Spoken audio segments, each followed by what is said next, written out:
I know you guys are young, but you got talent now. So when you practice So nice. that, you're playing against quality people. And sometimes, like at Alabama, our practice is worse than a lot of the games. And you guys are getting there where you got the talent, where the practices are tough, and it will help you, against a Stanford, against, some of these other teams. Absolutely. And, and that's how it was during the PKL days. The practices were more difficult than the games.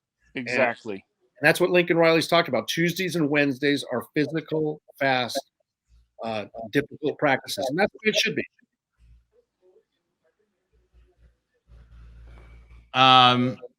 Jamira Spivey's saying we need a relief injury update.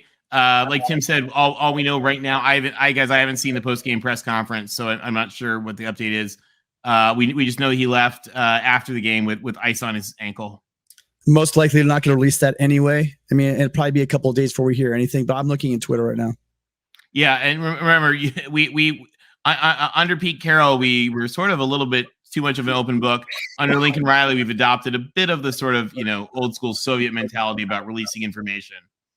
Roger Dodger, if this was a Clay Helton team, we'd have won 35-28. That is sadly maybe possible. But Clay Helton, I heard, looked great today as well. I didn't see the score updates. One of you guys in the chat had mentioned that. I mean, we're not allowed to say that on this show. Hey, we can wish everyone the best. Jesus. We wish all members of the Trojan family the best in their new endeavors. And that's a great point by Roger Dodger. I mean, do we remember the UNLV game, the Western Michigan game, the last year's opener against San Jose State? They were brutal. Delays and a lack of motivation, discipline, organization, accountability. So just to see a complete 180 in all facets of the game is pleasing, to say the least. I was almost like in a dream. I'm like, is this really happening? Right? I finally can bootleg the Pac-12 network, and am I watching what is real? So it was exciting. It was good. We've waited a long time. Yeah, that's Rayleigh going off on the cart. Oh, no. So he left the field on a cart?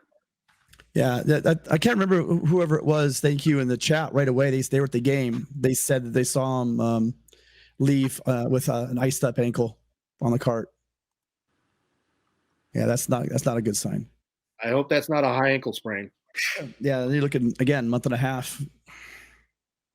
We'll see. But now with the high ankle sprain, they do surgery on Monday, and he'll be back within 4 weeks. Because Alabama had that problem. Tua had that problem 2 different years, and so did Jalen Hurts. And they do a surgery now on a Monday, and within 3-4 weeks they're back. Okay.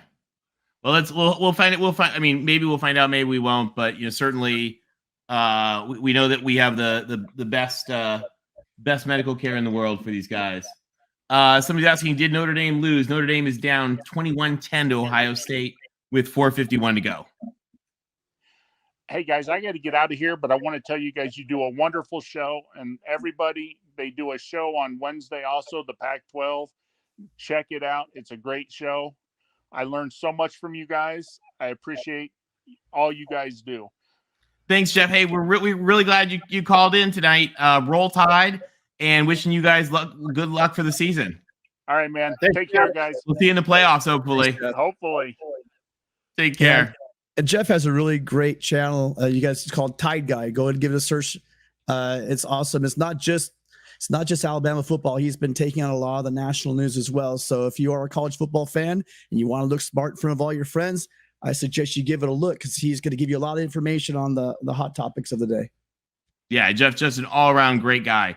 And for those of you guys as well, like talking to Jeff, like talking to LBC Tim, check out Mark Rogers' Voice of College Football Patreon. It's like $5 a month, and you get they do all sorts of like fun group chats. They do nightly chats. They have a Discord link which is kind of like an ongoing chat room, and it's a lot of fun for everybody.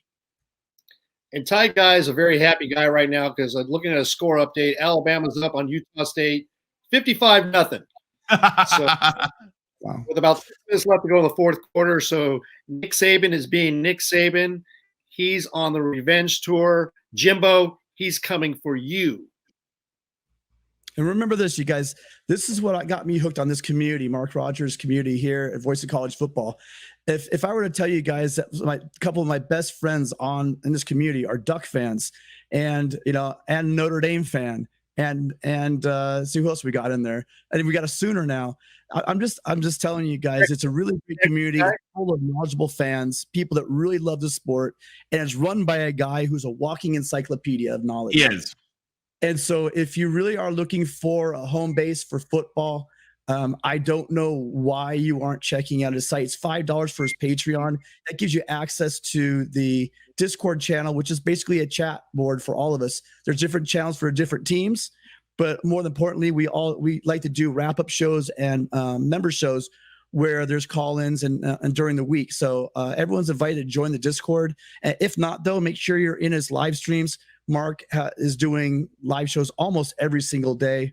And look up for your favorite team. You're not going to miss out on an opportunity to see these live shows because, again, we were hoping more of you Trojan fans. We fought for this. We wanted to have the Trojans to have a voice. We have an Alabama guy call in. We're looking for some of you Trojans. Call in.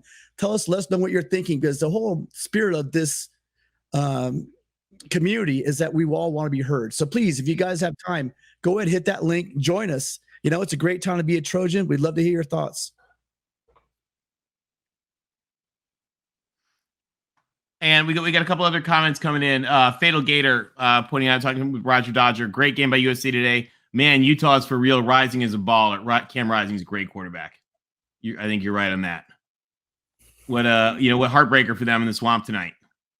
Yeah, my heart goes out to Larry Pilgrim, who is a Utah fan, is also part of the community. We were talking about last night. He lives in Florida, but he was making a 3-hour drive out to the swamp.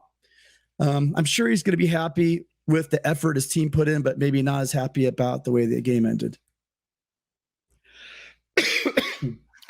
Stubby, the Oklahoma fan, he had a major fan depression about Lincoln Riley, but like a man that meets a new girl loves Brent Venables. And I hope Venables is successful at OU too, because certainly one of the richest traditions in all of football, and I think football is better when Oklahoma is doing well. Yeah, Oklahoma is putting a lot more into their program. It's showing with NIL. They're recruiting at the highest clip they've ever recruited. I thought there'd be a little drop off, but there's absolutely zero drop off. Matter of fact, maybe a little bit of improvement in the recruiting, especially on the defensive side of the ball with Todd Bates. You guys are continue to get great linemen. When you think back to those Clemson's lines with Todd Bates, when you think about those great Venables defenses, you think up front in line. How do you win? You win the trenches. And a guy like Todd Bates, you guys continue to get a solid front seven, and that should help you going into the SEC. Definitely. Fatal Gator, hoping you let's take a look. What do you tell me about this? You guys, Mark gave us his presumptuous top 10. Georgia, Alabama, Ohio State, A&M, Michigan, Clemson, Florida, Baylor, Oklahoma, USC. What do you guys think? I'm thinking until Alabama, an Alabama team is so stacked. I think we get a little bit in front of over our skis. The whole idea Georgia now is number 1. Ohio State, it depends. It's kind of early because we won't know how impressive this Ohio State win is until we see how good Notre Dame is. But we know Notre Dame is for real. That offensive line is legit. That front seven is amazing. So I think that's a big win by Ohio State. I don't think the top 4 should split up too much. I don't know what. Florida at number 7 is a reach. They were not ranked. They're not going to go 18 spots for beating what was Utah number 7? A little bit of a reach. Yeah, that is a little. But hey, it's game ended 30 minutes ago. They're on a high. I get it. But they look great. They look good too. Kudos to them. But then again, your guess is as good as ours, right? It's so early in the season that the teams don't look ridiculous. I think they're all the ones up there. What did A&M do today? They won. Yeah, they won. I don't remember the score, but they won solidly. Yeah.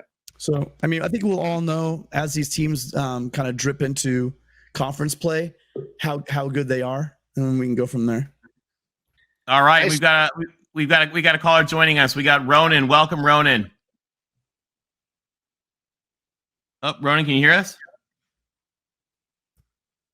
Ronan? You might have the mute on.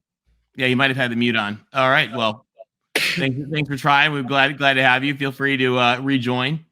And again, any of you guys, I know you guys a lot of you guys are messaging us like individually and privately and letting us know that that you're actually watching the Notre Dame game right now.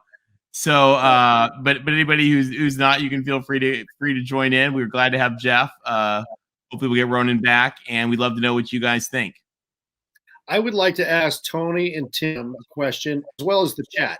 So what would you like to see? Real quick, LBC, Stubby, I'm going to put the link in the chat again. All you do is you just click on that link, and it'll let you join almost like it's just like a Zoom link kind of a thing. And you can do it either with camera or not. We ask that you quick show yourself on camera before we put you in, and then just we can see it's a real person, not a bot. And then we'll just click in and you can turn it on or off. It's real easy. So if you just there's that link right there, you just click on that link and it'll take you there. Sorry, LBC, go ahead. I was asking, like to ask the chat as well as you two gentlemen, what would you like to see from USC next week against Stanford? We saw what we saw today against Rice. How would you like to see us build upon that when we play Stanford next week?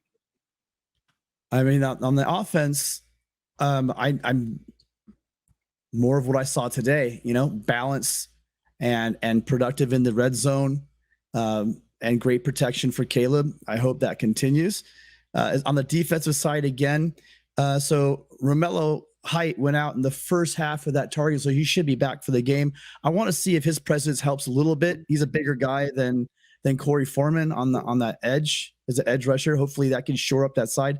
And I want to see our defensive interior get some push on the pass drives, right? Collapse that pocket, and then also not get blown off the line. I mean, let's face it, we had Rice backing us off the line, so that's a bit of a warning sign for me. Again, maybe I'm a little bit PTSD from last year and what they did to the middle of our line last year, but that's what I'd see on defense. The secondary looked great, in my opinion.